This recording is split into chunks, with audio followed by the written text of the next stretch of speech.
ಈಗಾಗಲೇ 2026ರ ಎಸ್ಎಸ್ಎಲ್ಸಿ ಪರೀಕ್ಷೆಗೆ ಮಾದರಿ ಪ್ರಶ್ನೆ ಪತ್ರಿಕೆ 3ರಲ್ಲಿ ಕೊಟ್ಟಿರುವಂತಹ ಭೌತಶಾಸ್ತ್ರದ ಪ್ರಶ್ನೋತ್ತರಗಳ ವಿಶ್ಲೇಷಣೆ ಮಾಡಿದಂತಹ ವಿಡಿಯೋವನ್ನ ತಾವು ನೋಡಿರ್ತೀರಿ. ಇನ್ನು ಈ ವಿಡಿಯೋದಲ್ಲಿ ರಸಾಯನಶಾಸ್ತ್ರಕ್ಕೆ ಸಂಬಂಧಪಟ್ಟಂತ ಪ್ರಶ್ನೆಗಳು ಯಾವುದು, ಅಲ್ಲಿ ಉತ್ತರವನ್ನ ಯಾವ ರೀತಿ ಬರೀಬೇಕು ಮತ್ತೆ ಅಂಕಗಳನ್ನ ಯಾವ ರೀತಿ ವಿಂಗಡಣೆ ಮಾಡಿರ್ತಾರೆ ಅನ್ನೋದನ್ನ ತಿಳಿಸ್ಕೊಡ್ತೇನೆ. ಮೊದಲಿಗೆ ಇಲ್ಲಿ ಬಹು ಆಯ್ಕೆಯ ಪ್ರಶ್ನೆಗಳು 13ನೇದು ಚೆಲುವೆ ಪುಡಿಯ ರಾಸಾಯನಿಕ ಸೂತ್ರ ಇಲ್ಲಿ ಕೇಳಿರ್ತಾರೆ. ಚೆಲುವೆ ಪುಡಿ ರಾಸಾಯನಿಕ ಹೆಸರು ಏನಾಗತ್ತಂದ್ರೆ ಕ್ಯಾಲ್ಸಿಯಂ ಆಕ್ಸಿಕ್ಲೋರೈಡ್.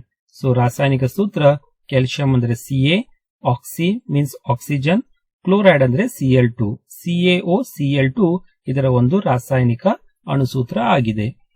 ನಂತರ 14ನೇದು ಈ ಕೆಳಗಿನ ಸಮೀಕರಣಗಳನ್ನು ಗಮನಿಸಿ ಮತ್ತು ಸರಿಯಾದ ಹೇಳಿಕೆಯನ್ನು ಗುರುತಿಸಿ ಅಂತ ಕೊಟ್ಟಿದ್ದಾರೆ. ಮೊದಲನೇ ಒಂದು ಸಮೀಕರಣ CuSO4 plus Fe gives FeSO4 plus Cu ಅಂತ ಕೊಟ್ಟಿದ್ದಾರೆ. ಎರಡನೇದು AgNO3 plus Cu gives CuNO3 twice plus 2Ag ಅಂತ ಕೊಟ್ಟಿದ್ದಾರೆ. ಈ ಒಂದು ಪ್ರಶ್ನೆಗೆ ತಾವು ಉತ್ತರ ಬರೀಬೇಕಂದ್ರೆ ಕ್ರಿಯಾಶೀಲತೆಯ ಸರಣಿ ತಮಗೆ ಅಲ್ಲಿ ಗೊತ್ತಿರಬೇಕು. ಸೊ ಈ 4 ಆನ್ಸರ್ ಅನ್ನ ತಾವು ನೋಡಿದ್ರೆ ಫಸ್ಟ್ ಒನ್ ತಾಮ್ರವು ಕಬ್ಬಿಣ ಮತ್ತು ಬೆಳ್ಳಿಗಿಂತ ಹೆಚ್ಚು ಕ್ರಿಯಾಶೀಲ ಅಂತ ಕೊಟ್ಟಿದ್ದಾರೆ. ಆದ್ರೆ ಇದು ತಪ್ಪಾಗಿದೆ, ಯಾಕಂದ್ರೆ ತಾಮ್ರ ಕಬ್ಬಿಣಗಿಂತ ಕಡಿಮೆ ಕ್ರಿಯಾಶೀಲ. ಬಿ ದ್ರಲ್ಲಿ ಕಬ್ಬಿಣವು ತಾಮ್ರ ಮತ್ತು ಬೆಳ್ಳಿಗಿಂತ ಕಡಿಮೆ ಕ್ರಿಯಾಶೀಲ ಕೊಟ್ಟಿದ್ದಾರೆ, ಆದರೆ ಕಬ್ಬಿಣ ತಾಮ್ರ ಮತ್ತು ಬೆಳ್ಳಿಗಿಂತ ಹೆಚ್ಚು ಕ್ರಿಯಾಶೀಲ. ಸಿ ದ್ರಲ್ಲಿ ತಾಮ್ರವು ಬೆಳ್ಳಿಗಿಂತ ಹೆಚ್ಚು ಆದರೆ ಕಬ್ಬಿಣಗಿಂತ ಕಡಿಮೆ ಕ್ರಿಯಾಶೀಲ ಅಂತ ಕೊಟ್ಟಿದ್ದಾರೆ. ಇದು ಸರಿಯಾದ ಹೇಳಿಕೆ ಆಗಿದೆ. ಸೊ ಈ ಉತ್ತರ ಇಲ್ಲಿ ಏನಾಗ್ತದೆ, ಸರಿಯಾದ ಒಂದು ಉತ್ತರ ಆಗಿದೆ. ಅದೇ ರೀತಿ ಡಿ ದಲ್ಲಿ ತಾವು ನೋಡಬಹುದು, ಬೆಳ್ಳಿಯು ತಾಮ್ರ ಮತ್ತು ಕಬ್ಬಿಣಗಿಂತ ಹೆಚ್ಚು ಕ್ರಿಯಾಶೀಲ ಕೊಟ್ಟಿದ್ದಾರೆ, ಆದರೆ ಬೆಳ್ಳಿ ತಾಮ್ರ ಮತ್ತು ಕಬ್ಬಿಣಕ್ಕಿಂತ ಕಡಿಮೆ ಕ್ರಿಯಾಶೀಲ ಆಗಿರುವಂತದ್ದು. ಸೊ ಈ ಪ್ರಶ್ನೆಗೆ ಸಿ ಉತ್ತರ ಸರಿಯಾದ ಹೇಳಿಕೆ. 15ನೇದು ಕೆಳಗಿನ ರಚನಾ ಸೂತ್ರಗಳಲ್ಲಿ ಇದೇ ಸಂಯುಕ್ತದ ಅಣುಸೂತ್ರವನ್ನು ಹೊಂದಿರುವ ಮತ್ತೊಂದು ರಚನೆ ಅಂತ ಕೊಟ್ಟಿದ್ದಾರೆ. ಇಲ್ಲಿ ಕೊಟ್ಟಿರುವಂತಹ ಒಂದು ಅಣುಸೂತ್ರವನ್ನು ತಾವು ಕಂಡುಹಿಡಿಯಬಹುದು, ಯಾಕಂದ್ರೆ ಇಲ್ಲಿ ತಾವು ನೋಡ್ತಾ ಇದ್ದೀರಿ 4 ಕಾರ್ಬನ್ ಇದೆ. ಸೊ C4 ಆಗ್ತದೆ.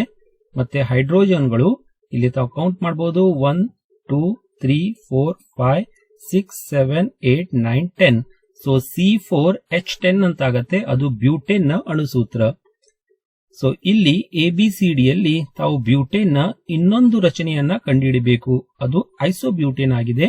ಸೊ ಡಿ ಉತ್ತರದಲ್ಲಿ ತಾವು ನೋಡಬಹುದು, ಬ್ಯೂಟೇನ್ ನ ಒಂದು ಕವಲು ಸರಪಳಿಯನ್ನ ತೋರಿಸಿದ್ದಾರೆ, ಅಂದ್ರೆ ಐಸೋಬ್ಯೂಟೇನ್ ನ ರಚನೆಯನ್ನ ಡಿ ಉತ್ತರದಲ್ಲಿ ಇಲ್ಲಿ ತೋರಿಸಿದ್ದಾರೆ. ಆದ್ದರಿಂದ ಇದಕ್ಕೆ ಸರಿಯಾದ ಇನ್ನೊಂದು ರಚನೆ ಅಂದ್ರೆ ಇಲ್ಲಿ ಡಿ ಉತ್ತರ ಸರಿಯಾಗಿದೆ.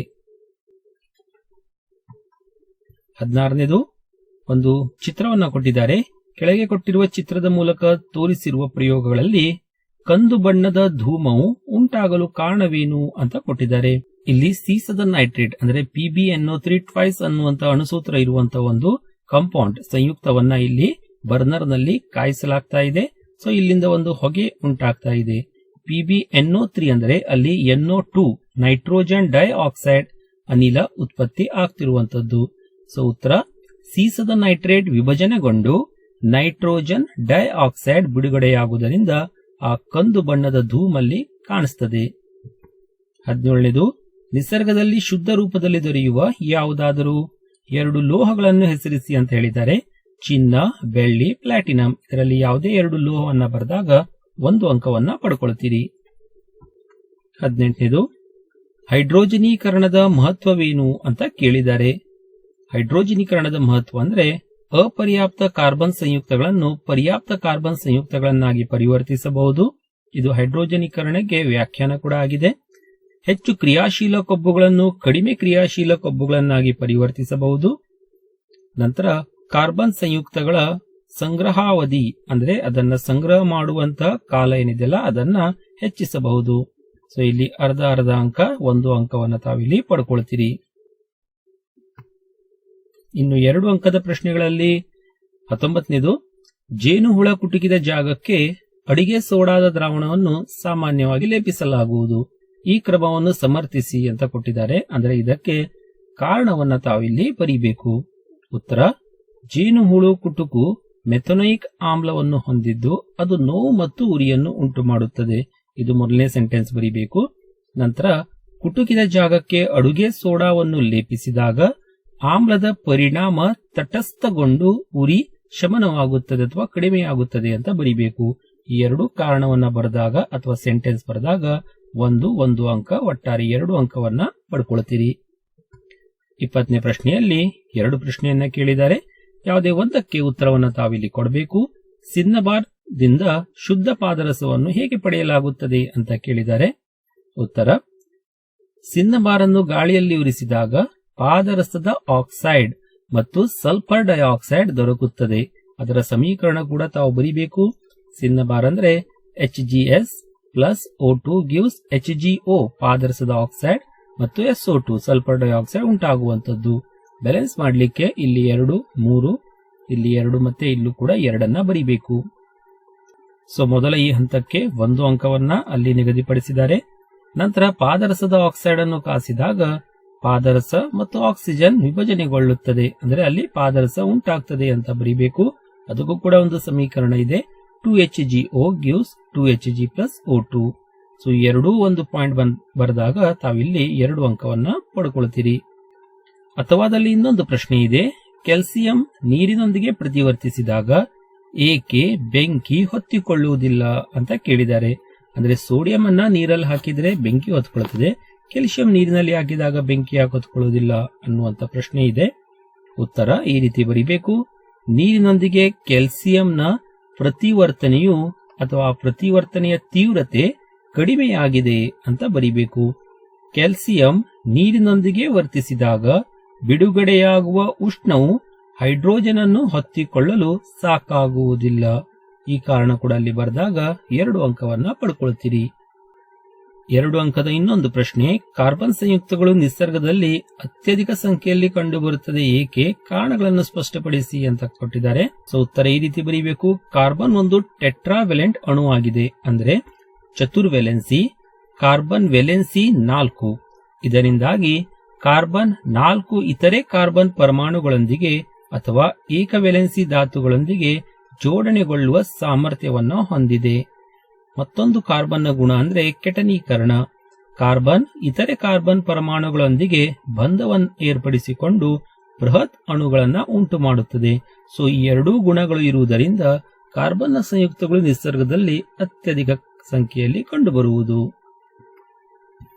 22ನೇದು 3 ಅಂಕದ ಪ್ರಶ್ನೆ. ಇಲ್ಲೂ ಕೂಡ ಅಥವಾ ಅಂತ 2 ಪ್ರಶ್ನೆ ಕೇಳಿದ್ದಾರೆ. ಯಾವುದೇ ಒಂದಕ್ಕೆ ಆನ್ಸರ್ ಅನ್ನ ಕೊಡಬೇಕಾಗ್ತದೆ. ಸೊ ಮೊದಲನೇದರಲ್ಲಿ AB ಅಂತ ಮತ್ತೆ 2 ಪ್ರಶ್ನೆಗಳು ಇದೆ. ಎ ಪ್ರಶ್ನೆ. ಮೆಗ್ನೀಸಿಯಂ ಪಟ್ಟಿಯು ಗಾಳಿಯಲ್ಲಿ ಬಿಳಿ ಜ್ವಾಲೆಯೊಂದಿಗೆ ಉರಿದು ಮೆಗ್ನೀಷಿಯಂ ಆಕ್ಸೈಡ್ ಆಗಿ ಬದಲಾಗುತ್ತದೆ. ಈ ಕ್ರಿಯೆಯ ವಿಧವನ್ನು ತಿಳಿಸಿ ಅಂತ ಹೇಳಿದ್ದಾರೆ. ಇದು ರಾಸಾಯನಿಕ ಸಂಯೋಗ ಕ್ರಿಯೆ ಆಗಿದೆ. ಇದಕ್ಕೆ 1 ಅಂಕವನ್ನು ಇಲ್ಲಿ ಕೊಟ್ಟಿದ್ದಾರೆ. ನಂತರ ರಾಸಾಯನಿಕ ಕ್ರಿಯೆ ನಡೆದಿದೆ ಎಂದು ನಿರ್ಧರಿಸಲು ಸಹಾಯ ಮಾಡುವ ವೀಕ್ಷಣೆಗಳನ್ನ ಪಟ್ಟಿ ಮಾಡಿ ಅಂತ ಹೇಳಿದ್ದಾರೆ. 4 ವೀಕ್ಷಣೆಯನ್ನ ಪಟ್ಟಿ ಮಾಡಬೇಕು. ಪ್ರತಿಯೊಂದಕ್ಕೂ ಅರ್ಧ ಅಂಕ ಇದೆ, ಒಟ್ಟಾರೆ 2 ಅಂಕ. ಆ 4 ವೀಕ್ಷಣೆಗಳು ಅಂದ್ರೆ ಬಣ್ಣದಲ್ಲಿ ಬದಲಾವಣೆ, ಅನಿಲದ ಬಿಡುಗಡೆ, ತಾಪದಲ್ಲಿ ಬದಲಾವಣೆ ಮತ್ತು ಸ್ಥಿತಿ ಬದಲಾವಣೆ. ಇನ್ನು ಅಥವಾದಲ್ಲೂ ಕೂಡ 2 ಪ್ರಶ್ನೆ ಕೇಳಿದ್ದಾರೆ. ಎ ಮತ್ತೆ ಬಿ. ಎದರಲ್ಲಿ ರಾಸಾಯನಿಕ ಸಮೀಕರಣಗಳನ್ನು ಸರಿದೂಗಿಸಬೇಕು ಏಕೆ ಅಂತ ಕೇಳಿದ್ದಾರೆ. ಇದಕ್ಕೆ ಉತ್ತರ: ರಾಶಿ ಸಂರಕ್ಷಣಾ ನಿಯಮದ ಪ್ರಕಾರ ಪ್ರತಿ ಧಾತುವಿನ ಅಣುಗಳ ಸಂಖ್ಯೆಯು ರಾಸಾಯನಿಕ ಕ್ರಿಯೆಯ ಮೊದಲು ಮತ್ತು ನಂತರ ಸ್ಥಿರವಾಗಿರುತ್ತದೆ ಅನ್ನುವಂತಹ ಕಾರಣವನ್ನ ಬರೆದರೆ 1 ಅಂಕವನ್ನ ಪಡ್ಕೊಳ್ತೀರಿ. ಇದರಲ್ಲಿ ಕಬ್ಬಿಣ ತುಕ್ಕು ಹಿಡಿಯುವುದನ್ನು ತಡೆಗಟ್ಟುವ ಕ್ರಮಗಳನ್ನು ತಿಳಿಸಿ ಅಂತ ಕೊಟ್ಟಿದ್ದಾರೆ. ಉತ್ತರ: ಇಲ್ಲಿ ಎಣ್ಣೆ ಸವರುವುದು, ಬಣ್ಣ ಹಚ್ಚುವುದು, ಗ್ರೀಸ್ ಹಚ್ಚುವುದು, ಗ್ಯಾಲ್ವೆನೀಕರಣ, ಕ್ರೋಮಿಯಂ ಲೇಪನ, ಅನೋಡೀಕರಣ. ಇದರಲ್ಲಿ ಯಾವುದಾದ್ರೂ 4 ಕ್ರಮಗಳನ್ನ ಬರೆದ್ರೆ ಪ್ರತಿಯೊಂದು ಕ್ರಮಕ್ಕೂ ಅರ್ಧ ಅಂಕ ಇರ್ತದೆ, ಒಟ್ಟಾರೆ 2 ಅಂಕವನ್ನ ಪಡ್ಕೊಳ್ತೀರಿ. 23ನೇದು ಒಂದು ಚಿತ್ರವನ್ನ ಕೇಳಿದ್ದಾರೆ. ಅದು ಸಲ್ಫ್ಯೂರಿಕ್ ಆಮ್ಲ ಏನಿದೆಯಲ್ಲ ಅದರ ಜೊತೆಗೆ ಸತುವಿನ ಚೂರುಗಳ ವರ್ತನೆ ಮತ್ತು ಉರಿಸುವಿಕೆಯ ಮೂಲಕ ಹೈಡ್ರೋಜನ್ ಅನಿಲದ ಪರೀಕ್ಷೆಯನ್ನು ತೋರಿಸುವ ಉಪಕರಣಗಳ ಜೋಡಣೆ ಚಿತ್ರವನ್ನ ಬಿಡಿಸಬೇಕು. ಚಿತ್ರವನ್ನ ಬಿಡಿಸಿದಾಗ ತಾವು 2 ಅಂಕವನ್ನ ಪಡ್ಕೊಳ್ತೀರಿ. ಇನ್ನು ಅಲ್ಲಿ ಸತುವಿನ ಚೂರುಗಳು ಮತ್ತು ನಿರ್ಗಮನಾಳ ಇದನ್ನ ಗುರುತಿಸಿದಾಗ ಮತ್ತೆ ಆ ಒಂದು ಭಾಗಗಳಿಗೆ ಅರ್ಧ ಪ್ಲಸ್ ಅರ್ಧ ಇನ್ನೂ 1 ಅಂಕವನ್ನ ಪಡ್ಕೊಳ್ತೀರಿ. ಇನ್ನು ಈ ಚಿತ್ರವನ್ನ ಸುಲಭವಾಗಿ ಯಾವ ರೀತಿ ಬಿಡಿಸಬೇಕು ಅನ್ನೋದಕ್ಕೆ ಇನ್ನೊಂದು ಪ್ರತ್ಯೇಕ ವಿಡಿಯೋ ಇದೆ. ಆ ವಿಡಿಯೋವನ್ನ ನೋಡಿ ಚಿತ್ರ ಬಿಡಿಸುವುದನ್ನ ತಾವು ಸುಲಭವಾಗಿ ಕಲಿಬಹುದು. 24ನೇ ಪ್ರಶ್ನೆ. ಎ. ಇಲೆಕ್ಟ್ರಾನ್ ವರ್ಗಾವಣೆಯಿಂದ ಮೆಗ್ನೀಷಿಯಂ ಕ್ಲೋರೈಡ್ ಅಣುವಿನ ಉಂಟಾಗುವಿಕೆಯನ್ನ ತೋರಿಸಿ ಅಂತ ಹೇಳಿದ್ದಾರೆ. ಸೊ ಇಲ್ಲಿ ತಾವು ನೋಡಬಹುದು ಮೆಗ್ನೀಷಿಯಂ ಅಣು ಏನಿದೆಯಲ್ಲ ಅದು ವೇಲೆನ್ಸಿ 2 ಹೊಂದಿರ್ತದೆ. ಅಂದರೆ ಅದರ ಒಂದು ಇಲೆಕ್ಟ್ರಾನ್ ವಿನ್ಯಾಸ 2 8 2. ನಂತರ ಈ ಮೆಗ್ನೀಷಿಯಂ 2 ಇಲೆಕ್ಟ್ರಾನ್ ಅನ್ನ ಬಿಟ್ಟು ಕೊಡುವಂತ ಗುಣವನ್ನು ಹೊಂದಿದೆ. ಸೊ ಇಲ್ಲಿ Mg2+ ಅಂತ ಬರಿಬೇಕು, +2 ಇಲೆಕ್ಟ್ರಾನ್. ನಂತರ ಕ್ಲೋರಿನ್ ನ ಒಂದು ಗುಣವನ್ನ ಬರಿಬೇಕು. ಕ್ಲೋರಿನ್ ನ ಇಲೆಕ್ಟ್ರಾನ್ ವಿನ್ಯಾಸ 2 8 7. ಸೊ ಕ್ಲೋರಿನ್ ನಲ್ಲಿ ಒಂದು ಇಲೆಕ್ಟ್ರಾನ್ ಪಡೆಯುವಂತ ಸಾಮರ್ಥ್ಯ ಇರುವುದರಿಂದ Cl- ಅಂತ ಬರಿಬೇಕಾಗತ್ತೆ. ಸೊ ಈ ರೀತಿ ಇದನ್ನ ನಾವು ಇಲ್ಲಿ ಚುಕ್ಕಿ ಇಲೆಕ್ಟ್ರಾನ್ ರಚನೆಯ ಮೂಲಕ ಮೆಗ್ನೀಷಿಯಂ ಕ್ಲೋರೈಡ್ ಅಣು ಉತ್ಪಾದನೆ ಆಗುವುದನ್ನು ತೋರಿಸಬೇಕು. ತಾವಿಲ್ಲಿ ನೋಡಬಹುದು ಮೆಗ್ನೀಷಿಯಂ 2 ವೇಲೆನ್ಸಿಯನ್ನ ಹೊಂದಿದೆ, 2 ಡಾಟ್ಗಳಲ್ಲಿ ಅದನ್ನು ತೋರಿಸಿದ್ದಾರೆ. ಕ್ಲೋರಿನ್ ದಲ್ಲಿ 7 ಇಲೆಕ್ಟ್ರಾನ್ಗಳು ಇರುವಂತದ್ದು. ಇನ್ನೊಂದು ಇಲೆಕ್ಟ್ರಾನ್ ಅನ್ನ ಇಲ್ಲಿ ಪಡ್ಕೊಂಡ್ರೆ ಅದು ಅಷ್ಟಕ ಜೋಡಣೆಯನ್ನು ಪೂರ್ಣಗೊಳಿಸುತ್ತದೆ. ಅದೇ ರೀತಿ ಮೆಗ್ನೀಷಿಯಂದಲ್ಲಿ 2 ವೇಲೆನ್ಸಿ ಇರುವುದರಿಂದ ಇನ್ನೊಂದು ಕ್ಲೋರಿನ್ ನ ಅವಶ್ಯಕತೆ ಇದೆ. ಸೊ 2 ಕ್ಲೋರಿನ್ ಅನ್ನ ಇಲ್ಲಿ ತೋರಿಸಬೇಕಾಗತ್ತೆ. ಸೊ ಒಟ್ಟಾರೆ ಏನಾಗತ್ತೆ ಇಲ್ಲಿ Mg2+ ಕ್ಲೋರಿನ್ 1- ಇರುವಂತದ್ದು MgCl2 ಆಗುವಂತದ್ದು. ಬಿ ಇದರಲ್ಲಿ ಅಲ್ಯೂಮಿನಿಯಂ ಆಕ್ಸೈಡ್ ಅನ್ನು ಉಭಯಧರ್ಮಿ ಆಕ್ಸೈಡ್ ಎನ್ನುವರು ಏಕೆ ಅಂತ ಕೇಳಿದ್ದಾರೆ. ಏಕೆಂದ್ರೆ ಅಲ್ಯೂಮಿನಿಯಂ ಆಕ್ಸೈಡ್ ಆಮ್ಲ ಮತ್ತು ಪ್ರತ್ಯಾಮ್ಲ ಎರಡರ ಜೊತೆಗೂ ವರ್ತಿಸಿ ಲವಣ ಮತ್ತು ನೀರನ್ನು ಬಿಡುಗಡೆ ಮಾಡುತ್ತದೆ. ಈ ಒಂದು ಕಾರಣ ಬರೆದಾಗ 1 ಅಂಕ ತಾವಿಲ್ಲಿ ಪಡ್ಕೊಳ್ತೀರಿ. ನಂತರ ಇದಕ್ಕೆ ಸೂಕ್ತವಾದ ರಾಸಾಯನಿಕ ಸಮೀಕರಣ ಬರೆದ್ರೂ ಕೂಡ ತಾವಲ್ಲಿ ಅಂಕವನ್ನ ಪಡ್ಕೊಳ್ತೀರಾ. ಇನ್ನು 4 ಅಂಕದ ಪ್ರಶ್ನೆಗಳು 25ನೇದು. ಇಲ್ಲಿ ಎ ಮತ್ತೆ ಬಿ ಅಂತ 2 ಪ್ರಶ್ನೆ ಕೇಳಿದ್ದಾರೆ. ಇದರಲ್ಲಿ ಪರ್ಯಾಪ್ತ ಮತ್ತು ಅಪರ್ಯಾಪ್ತ ಕಾರ್ಬನ್ ಸಂಯುಕ್ತಗಳ ನಡುವಣ ಯಾವುದಾದರೂ 2 ವ್ಯತ್ಯಾಸವನ್ನ ಬರಿಬೇಕು. ಇಲ್ಲಿ ಕೊಟ್ಟಿರುವಂತಹ ವ್ಯತ್ಯಾಸಗಳು, ಅದರಲ್ಲಿ ಯಾವುದಾದರೂ 2 ವ್ಯತ್ಯಾಸವನ್ನ ತಾವು ಬರಿಬೇಕಾಗ್ತದೆ. ಮೊದಲಿಗೆ ಪರ್ಯಾಪ್ತ ಕಾರ್ಬನ್ಗಳ ಸಂಯುಕ್ತಗಳು ಏನಿದೆಯಲ್ಲ ಅವು ಏಕಬಂಧವನ್ನ ಹೊಂದಿರ್ತದೆ. ಅಪರ್ಯಾಪ್ತದಲ್ಲಿ ದ್ವಿಬಂಧ ಮತ್ತು ತ್ರಿಬಂಧ ಇರುವಂತದ್ದು. ಏಕಬಂಧದ ಸಂಯುಕ್ತಗಳು ಕಡಿಮೆ ಕ್ರಿಯಾಶೀಲ ಆಗಿರುವಂತದ್ದು, ಪರ್ಯಾಪ್ತ ಹೈಡ್ರೋಕಾರ್ಬನ್ಗಳು ಕಡಿಮೆ ಕ್ರಿಯಾಶೀಲ. ನಂತರ ಅಪರ್ಯಾಪ್ತ ಹೈಡ್ರೋಕಾರ್ಬನ್ಗಳು ಹೆಚ್ಚು ಕ್ರಿಯಾಶೀಲ ಆಗಿರುತ್ತದೆ. ನಂತರ ಪರ್ಯಾಪ್ತ ಕಾರ್ಬನ್ ಸಂಯುಕ್ತಗಳನ್ನ ದಹಿಸಿದಾಗ ನೀಲಿ ಬಣ್ಣದ ಜ್ವಾಲೆ ಬರುವಂತದ್ದು, ಆದರೆ ಅಪರ್ಯಾಪ್ತ ಕಾರ್ಬನ್ ಸಂಯುಕ್ತಗಳನ್ನು ದಹಿಸಿದಾಗ ಹಳದಿ ಬಣ್ಣದ ಜ್ವಾಲೆಯನ್ನ ತಾವು ನೋಡಬಹುದು. ನಂತರ ಪರ್ಯಾಪ್ತ ಹೈಡ್ರೋಕಾರ್ಬನ್ಗಳು ಸುಲಭವಾಗಿ ಆದೇಶನ ಕ್ರಿಯೆಗೆ ಒಳಪಡುತ್ತದೆ, ಆದರೆ ಅಪರ್ಯಾಪ್ತ ಕಾರ್ಬನ್ ಸಂಯುಕ್ತಗಳು ಆದೇಶನ ಕ್ರಿಯೆ ಮತ್ತು ಸಂಕಲನ ಕ್ರಿಯೆ ಈ ಎರಡೂ ಕ್ರಿಯೆಗೆ ಒಳಪಡುವಂತದ್ದು. ಇನ್ನು ಉದಾಹರಣೆಗಳಲ್ಲಿ ಅಪರ್ಯಾಪ್ತ ಹೈಡ್ರೋಕಾರ್ಬನ್ಗಳಿಗೆ ನಾವು ಅಲ್ಕೀನ್ ಮತ್ತೆ ಅಲ್ಕೈನ್ ಉದಾಹರಣೆ ಕೊಡುವಂತದ್ದು, ಪರ್ಯಾಪ್ತ ಹೈಡ್ರೋಕಾರ್ಬನ್ಗಳಿಗೆ ಅಲ್ಕೇನ್ ಉದಾಹರಣೆಗಳನ್ನು ಕೊಡಬಹುದು. ಸೊ ಇಲ್ಲಿ ಯಾವುದೇ 2 ವ್ಯತ್ಯಾಸ ಬರೆದಾಗ 2 ಅಂಕವನ್ನ ಪಡ್ಕೊಳ್ತೀರಿ.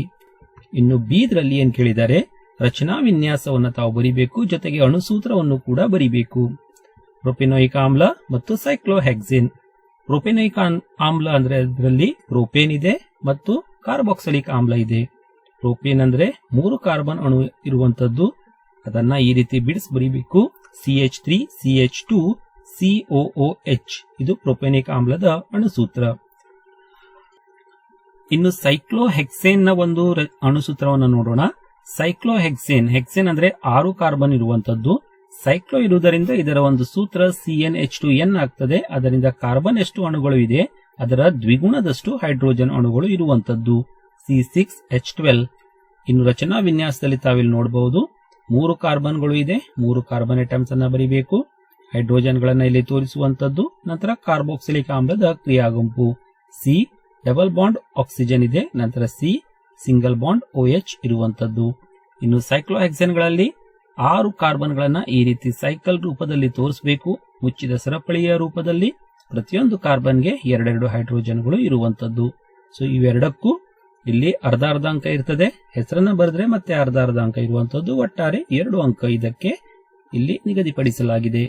ಸರಿ, ಇದಿಷ್ಟು ಮಾಡೆಲ್ ಕ್ವೆಶ್ಚನ್ ಪೇಪರ್ 3ರ ರಸಾಯನಶಾಸ್ತ್ರಕ್ಕೆ ಸಂಬಂಧಪಟ್ಟಂತಹ ಮಾದರಿ ಉತ್ತರಗಳು. ಇನ್ನು ಜೀವಶಾಸ್ತ್ರದ ಉತ್ತರಗಳನ್ನು ತಿಳ್ಕೊಳ್ಬೇಕಂದ್ರೆ ಚಾನಲ್ ಸಬ್ಸ್ಕ್ರೈಬ್ ಮಾಡ್ರಿ.